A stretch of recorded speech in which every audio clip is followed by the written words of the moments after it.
Iya, jadi kasus pengancaman itu sudah menjalani hukuman dan sudah ditetapkan 11 bulan. Dan dia sudah menjalani hukuman itu. Kemudian jadi saya di sini datang terutama aku ngucapin minal aidin wal faizin, mohon maaf lahir dan batin buat semua teman-teman dan semua kerabat media. Maaf atas tutur kata saya yang kurang baik, mohon dimaafkan.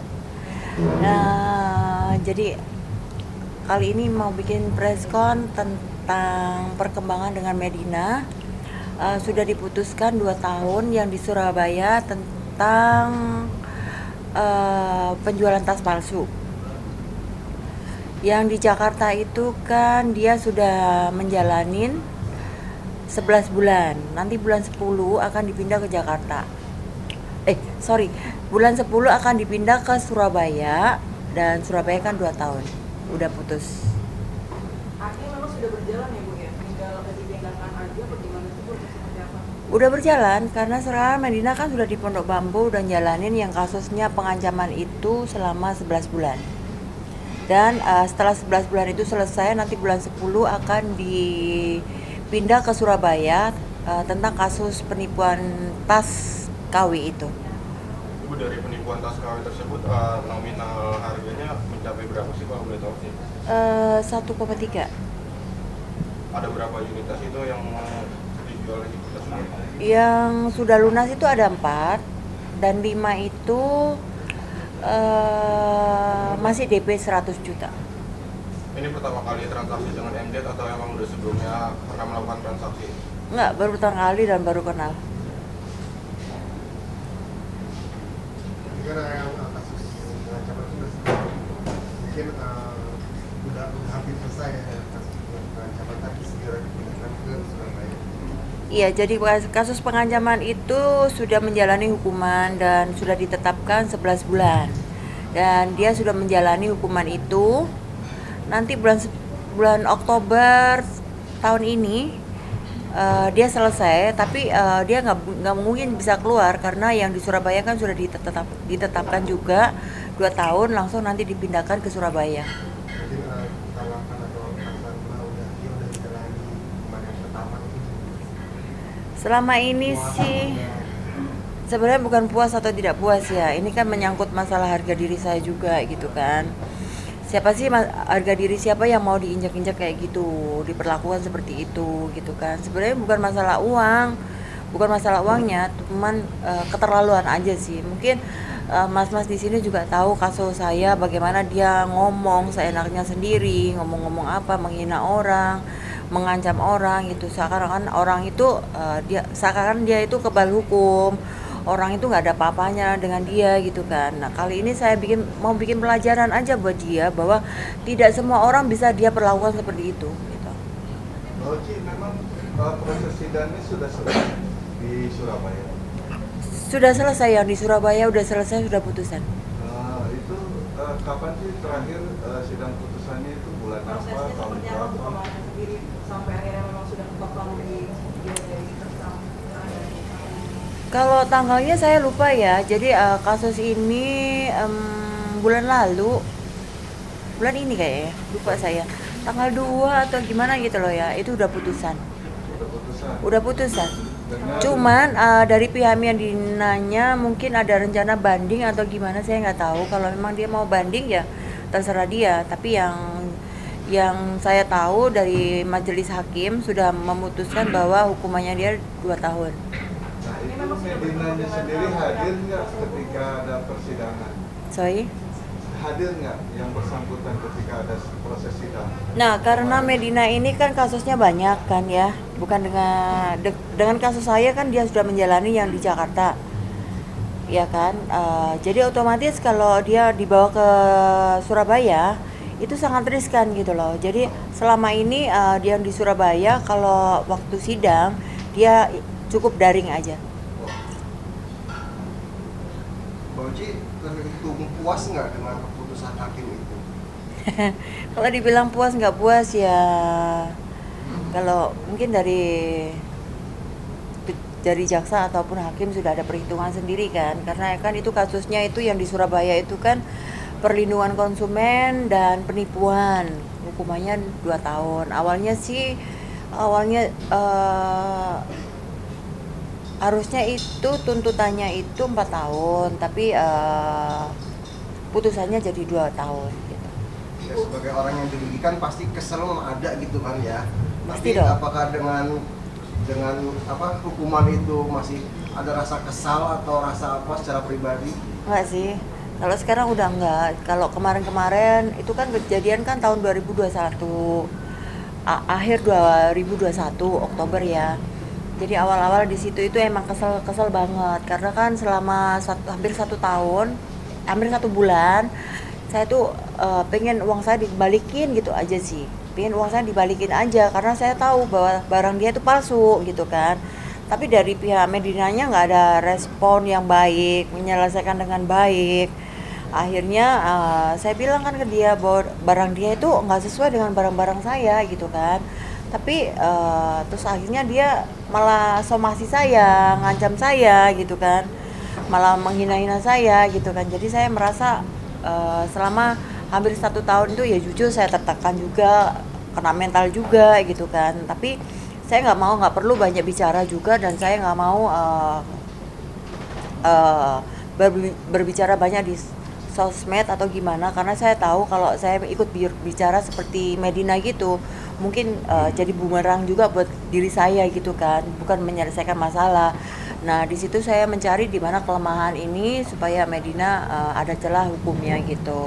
Jadi sebenarnya kasus saya ini yang pertama kali saya sudah laporin masalah tas itu dulu di Surabaya, di Polrestabes Surabaya. Lalu karena dia timbul ancaman ke saya bingung kan, saya mau lapor di mana gitu kan.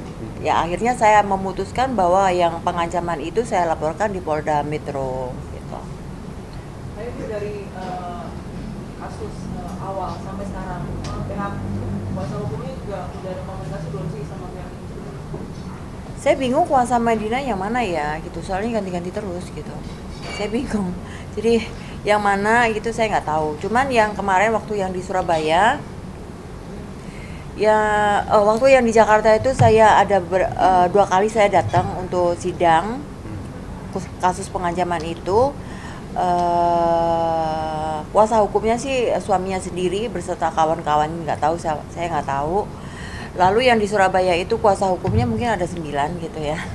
Tapi saya jujur saya nggak pakai pengacara, saya nggak takut gitu loh, karena saya merasa saya benar kok, semua bukti ada, dan saya memang bisa membuktikan bahwa dari Menteri Perdagangan juga hadir, dari kuasa dari Hermes Paris juga hadir gitu kan, dihadirkan semuanya waktu sidang itu. Jadi semua bukti sudah konkret gitu kan, jadi ngapain harus pakai lawyer kalau kita benar, apa yang perlu dibela lagi gitu kan ya. Jadi saya nggak pakai lawyer gitu. Terakhir bertemu dengan Medinanya, MZ-nya itu gimana, Mbak? Ke Mukanya atau apa gitu setelah ketemu dengan Mbak Ucinya? waktu itu sidang di Jakarta, waktu pengancaman itu saya datang dan saya sempat peluk dia juga. Saya merasa kasihan juga sih ya kan, kasihan juga karena kan kita sama-sama seorang ibu gitu kan. Tapi ya gimana lagi kalau memang persyaratan yang saya minta dia nggak bisa lakukan, ya kan, berarti kan dia mintanya hukum tetap berjalan gitu kan.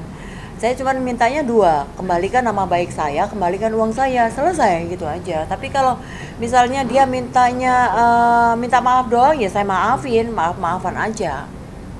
Sampai sekarang hasil atau kerugiannya masih diderita dong ya? Uang tidak kembali atau seperti apa? Enggak, belum kembali. Berarti ikhlas atau apa gimana? Kalau bilang diikhlas ya ikhlas, mau apa lagi?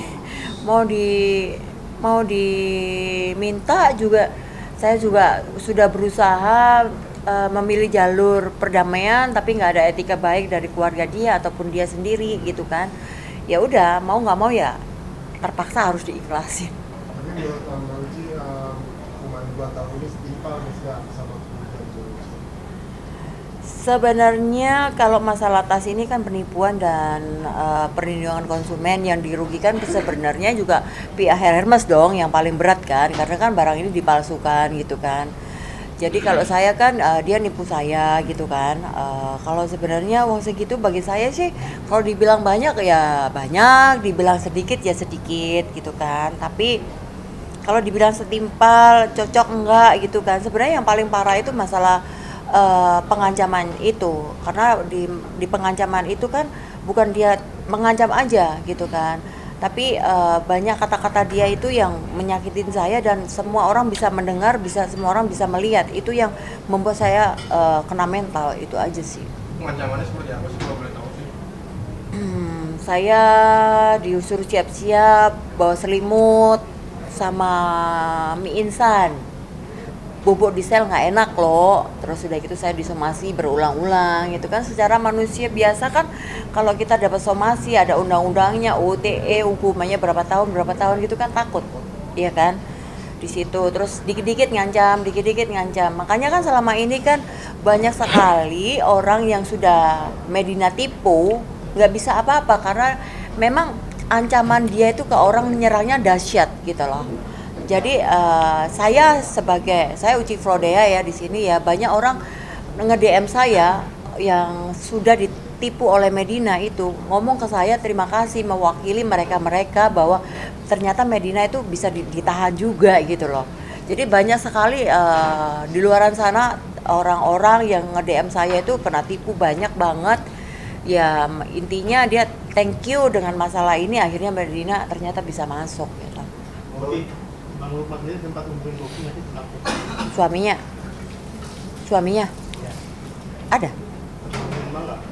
Awal-awal sering sih ngubungin saya, intinya sering minta ketemu gitu. Tapi kalau minta ketemu aja hanya bilang-bilang maaf gitu kan ya percuma. Saya kan cuma mintanya 2. Perbaiki nama baik saya dan kembalikan uang saya. Kalau nggak ada uang nggak usah ngomong kan gitu aja sih. Ya kan kalau minta maaf kan lewat telepon, lewat apa udah bisa gitu. Itu dari suami sendiri tidak mau mengembalikan uangnya dari suami. Ya kalau saya dengar dari suaminya memang dia nggak ada uang. Nah terus gimana? Sebelum adanya ancaman 2 tahun ini yang udah dikasih sama Medina, Boki sendiri waktu itu kayak terpikirkan pengennya dihukum berapa tahun dari pikiran Boki? Dari pikiran saya kemarin kan tuntutan itu kan 4 tahun ya. Saya pikir kan tapi kan pasti ada ini ya putusannya berapa tahun gitu. Tuntutannya kan 4 tahun. Tapi ya udah saya kembalikan lagi ke majelis hakim gitu kan. Berarti pengancaman tersebut terjadi setelah dia menipu atau gimana? Setelah dia menipu, jadi gini ceritanya barang itu udah sampai ke rumah saya klaim palsu. Bukan klaim palsu, nggak sama gitu kan. Terus dia akhirnya somasi saya semakin galak, akhirnya dia bikin story banyak banget setiap hari ya. Kalau nggak menghina, ngancam gitu aja. Akhirnya saya mau dibom, gitu. Kan sempat Boki sempat pengobatan ya. Iya betul. Jadi saya ya jujur bagaimanapun juga kan sekuat-kuatnya saya kalau diteror seperti itu di WhatsApp, terus dipermaluin di Instagram dia, terus apalagi kalau saya belajar nggak mau lihat story dia kan, dia story dikirim ke WhatsApp saya sama aja saya lihat kan akhirnya kan, di situ saya ngerasa kayak kena mental gitu kan, jadi mental healthy saya terganggu juga sempat berobat ke Singapura gitu. Ya banyak, kalau dihitung-hitung ya Medina harus banyak. Kalau mau hitung-hitungan ya Medina itu harus ganti rugi saya banyak banget. Tapi saya tahu bahwa dia uang tas aja dia nggak bisa kembaliin. Gimana saya mau minta ganti rugi saya uang berobat ke Singapura? Kayak nggak mungkin juga kan. Terus dilakukan secara rutin Setiap bulan saya ke Singapura. kalau ini gimana berarti pengobatan selesai? Sekarang sih lebih udah better sih, nggak ada masalah apa-apa karena kan saya anggap masalah ini udah selesai, saya anggap udahlah ini bagian masa lalu saya yang sudah saya tinggal dan ke depan planning saya nanti apa gitu, dan saya sudah punya planning ke depannya mau apa dan mau bagaimana gitu, makanya ada. Coba, ya. Kemarin sidang Darling Daring? sempat sempat dipertemukan nggak sih sama Medinanya? Dari yang di Surabaya? Iya. Yang di Surabaya enggak, dia kan cuman saya bisa lihat dia dari TV. Dia mungkin nggak kelihatan saya atau gimana ya. Nggak tahu. Tapi terlihat kalau Medina itu membantah nggak sih semua tuduhan yang Dia mengiyakan semua kok. Nggak ada yang bisa dia elak karena kan bukti semua sudah saya rekam, saya screenshot, bukti chatting ada, terus mau ngelak dari mana gitu kan? Nggak ada yang bisa dielak. enggak dari Medinanya sendiri ketika sidang daring itu ada bantahan-bantahan nggak? Nggak ada. Semua dia iyain. Oke, rencana ke depan seperti apa nih, Bang? Nah, ini rencana ke depan. Rencana ke depan, saya kan produser film. Pengen sih aktif kembali untuk membuat film dan nanti mungkin anak saya Michael, mungkin nanti yang monitor itu karena kan kerjaan saya juga terlalu padat yang lain kan, jadi mungkin kerjaan ini nanti anak saya yang monitor dengan jelasin dong. Iya, Mbak Uci udah berbesar hati merelakan gitu kan kasus ini dan keikhlasan dia gitu kan kemudian yang membuat Mbak Uci pada akhirnya ya lebih baik kita bicara yang ke depan di mana Mbak Uci ini kan sampai sekarang itu nggak pernah bisa berhenti berkarya sebenarnya. Banyak sekali karya-karya bagusnya Mbak Uci. Kemarin Mbak Uci juga nyanyi dan sekarang kita rencana bikin film ya Mbak? Iya, rencana mau bikin film. Terus kemarin itu kan waktu kasus dengan Medina itu kan sempat 1 tahun saya break nggak nyanyi. Sebenarnya saya ini kan penyanyi gereja kan. Lalu sempat nggak mau ke gereja, bukan nggak mau ke gereja, nggak mau melayani nyanyi di gereja selama 1 tahun. Saya break memang karena kan saya merasa malu gitu kan, dihina Medina seperti itu, dikata-katain seperti itu kan, jadi kayak down gitu kan. Jadi sekarang udahlah, udah selesai semuanya.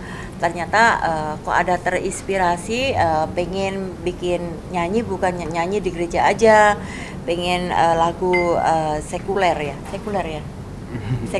gitu, lagu pop Indonesia yang bisa didengerin semua masyarakat Indonesia gitu. Mbak Uci pengen bikin film lagi? Iya. Nggak takut rugi lagi Mbak kayak dulu? Kan gini kan, orang itu kan belajar itu kan mahal ya, tapi kan orang nggak mungkin rugi terus gitu kan. Saya anggap kerugian yang kemarin ya kan, itu kan suatu belajar gitu. Jadi kan memang belajar itu mahal ya, dari pelajaran yang kemarin kita harus lebih hati-hati gitu kan. Betul. Rencana film apa? Kayak genrenya jelasin dong Mas. Genrenya itu romance ada, drama ada, horror thriller ada. Kita Drama bahkan mau ada. syuting ke Jepang ya Mbak Uci Ya, ke Jepang, rencananya ke Jepang. Lebih kemana nih genrenya? Drama, horor, Drama. apa? Ke drama sama ke horor. Tapi syutingnya nanti di Jepang kayak sih gitu ya. Iya. Akan mulai syuting kapan? Masih kita kemarin sih lagi meeting terus gitu sih. Harusnya sih secepatnya ya. Secepatnya. Rencana siapa Mbak? Pemeran utamanya siapa sih? Ya kita nanti sesuaikan dengan filmnya sih. Kita lihat-lihat siapa yang lagi viral gitu ya. Iya. Biar filmnya Alasan laku. mengajak anak kenapa Mbak? Hah? Mbak Uci alasan mengajak anak? Nah kebetulan anak saya ini kan sebenarnya kemarin kan di Amerika, sekarang lagi liburan kan. Liburannya kan dia cukup panjang. Nah saya pengen ngajak anak ini supaya tahu di dunia film itu nanti seperti apa. Nah sekarang kan kerja itu sangat gampang kan. Misalnya nanti dia sekolah lagi ke sana, dia bisa monitoring kan lewat Zoom atau apa kan bisa gitu. Emang punya ilmu yang perfilman atau gimana? Sorry. Memiliki ilmu di dunia perfilman? Saya rasa dia niru maknya lah, maknya aja nggak ada background itu bisa semuanya kok, ya kan? Sambil belajar. Udah siap beberapa konsep yang dalam ya, karena kan syutingnya mau di Jepang. Iya di Jepang. Berarti udah siap MM-an. Iya dong, kayaknya ya MM-an dong. Kalau misalnya 1M kan nggak mungkin. Kayaknya nanti kerja sama siapa sih buat film tersebut, buat nyedangnya? Produsernya, kayaknya enak sendiri aja deh ya. Kalau kerjasama itu nanti nggak cocok, jadi kayak kemarin lagi nggak mau. Mbak pengen gandeng siapa Mbak? Gandeng siapa maksudnya? Filmnya? Ya. Tergantung filmnya juga. Ini kan masih aku sepil-sepil kan. Nanti kalau sudah apa namanya udah mulai syuting, nanti teman-teman saya panggil lagi gitu. Iya kan. Terus lagi juga saya doain saya mau nyanyi lagu pop sekuler. Nggak tahu nanti kapan mulai bisa launching gitu. Nanti saya panggil teman-teman juga. Pak, Michael nanti bertindak sebagai apa di Michael bertindak sebagai wakil dari maminya. Karena kalau produser itu yang punya film kan, ya berarti kan Michael yang punya film gitu kan, ya Michael. Dia orangnya kayak gini. Tapi kalau udah kenal dia kan, dia ngomong terus. Berarti Mbak Oci nanti niatnya bakal jadi produsernya sekaligus pemain atau gimana? Nggak tahu gimana Mas? Enggak Iya. ya? Iya. Enggak ya. Enggak apa ya? Bisa jadi eksekutif produser di situ. Oke, gimana kerja sama Mama Michael Mbak? Kenapa? Kerja sama Mama Michael gimana? Kerja sama Mama Michael syutingnya bareng ntar. Tergantung Michael mau nggak. Kemarin sih dibujuk-bujuk kan, Mike main film dong. Pertamanya dia nggak mau, enggak gitu. Terus dia bilang gini, nggak apa-apa kalau bayarannya cocok. Kemudian, yang bayar kan mami gitu kan. Mata duitan dia kayak maminya. Udah gitu ya udah nggak apa-apa dia bilang gitu. Cobalah dicoba-coba kan masih muda juga gitu kan. Saya pikir kan wajah dia kan juga ya nggak jelek-jelek banget gitu kan, nggak jelek kan, ganteng kan dia, lo ganteng kan, kayak Korea gitu kan. Jadi aku rasa kalau artis di Indonesia kalau muka bule-bule gitu kan udah banyak gitu kan, kalau kayak yang muka-muka Korea kan jarang. Nah dia kan muka-muka Korea. Oke, thank you. Ya. Terima kasih. Kemudian